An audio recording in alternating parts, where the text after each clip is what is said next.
Hey, and welcome back. In this video, video number 3, you're going to learn about backlink ninja tricks in relation to .gov blogs. Now, the reason why I split up the .gov blog and the .edu is because .gov, there's a few things that you need to pay close attention. When you're posting to .gov blogs, guess what? You're posting to government blogs. Government blogs are just like edu blogs or backlinks.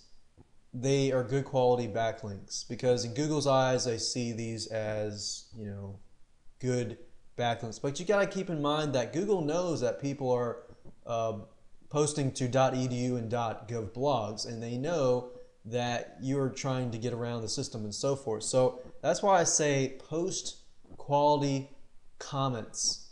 If you use something like Scrapebox and you post 1,000 to 1,000.edu blogs and 1,000.gov blogs, that's fine and you can do that, but just keep in mind that it's a government blog. Be careful. I said that earlier. They're government blogs. Do not spam. That's why I say don't use Scrapebox to post 1,000 comments and accidentally spam a government blog.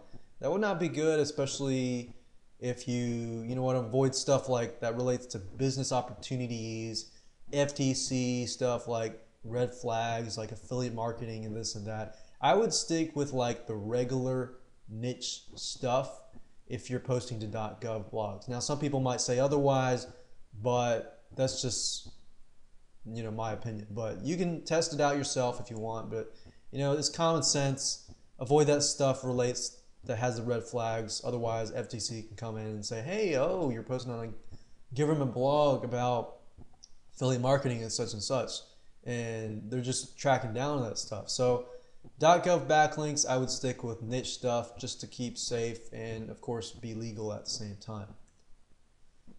Make sure you read the blog like the .edu blogs. Write a quality comment and don't spam. And when you link back, focus on the anchor text keyword. A lot of times I found that if you post to a .gov blog or .edu blog, try to stick within that niche. So if the .gov blog talks about something about finance, maybe you can promote something that's dealing with finance, or have something somewhat related either to the demographics of the person and so forth.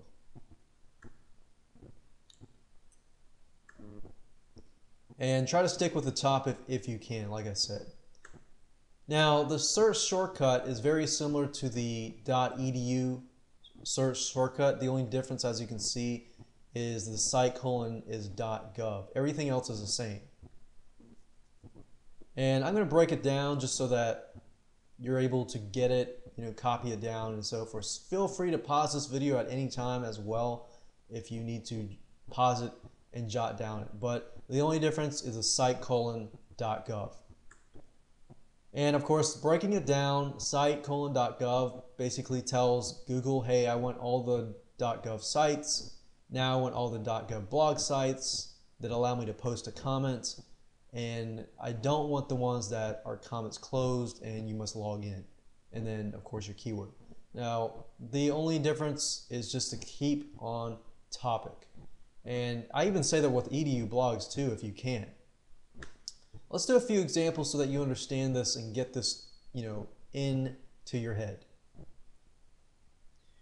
Now, as you can see here, I've done the same thing pretty much, except for I changed the site colon .edu to site colon .gov, and then I changed the keyword to something like Forex. With .gov blogs, I try not to spam blogs, and I try to keep it, the content valuable because I definitely want to keep my backlink up and not deleted. So as you can see, I've only gotten 22 results, but 22 results is a good amount, good high quality backlinks. So I'm going to click through these links.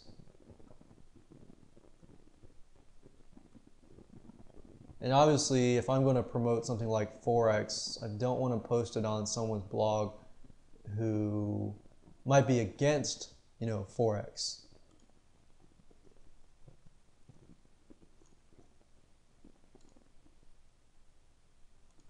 See, what we're dealing here with is like, Beacon, TSA blog, TSA is a transportation security. The people that basically check your luggage and stuff like that. Homeland Security, this and that. That's why I say, if you're going to post something, make sure that it's something that's valuable in accordance to the article. And at the same time, of course, be careful, because you don't want to post something, that's a big red flag, and then you're promoting it and you list it on an FTC blog or something like that. So those are just little tips and advice just to keep you safe and just to keep you doing just legal things, legitimate stuff. Because really what it comes down to is your goal is not to get thousands of .edu backlinks, which can help, but at the same time, who knows how many of those backlinks will stay up. And if you're spamming a government blog especially, then they can red flag you and then contact you, and it's just a whole mess that you don't want to deal with. So that's available for you, but just a few words of wise to do your due diligence ahead of time.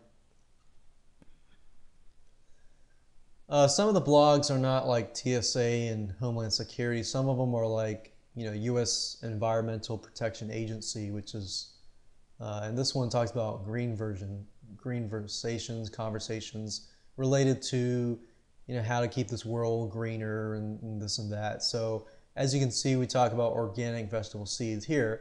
If you're promoting, let's say, a vegetable gardening or organic or any type of green, there's a lot of products in ClickBank you can promote. Set up a landing page and then set up a page on green stuff. That would actually help. Now, as we can see here, the anchor text is not the name. So this specific blog, you might get a backlink, but you might not get a link to your site. For example, it says only name and email, and that's it. So if in this case, you could actually put, write a sentence, for example, and say great article, blah, blah, blah, and then anchor text one of these keywords if you can do it. That would be one way around that. So very similar to the .edu blog, but like I said earlier, I split them up just so that you would understand the difference between government blogs and edu blogs.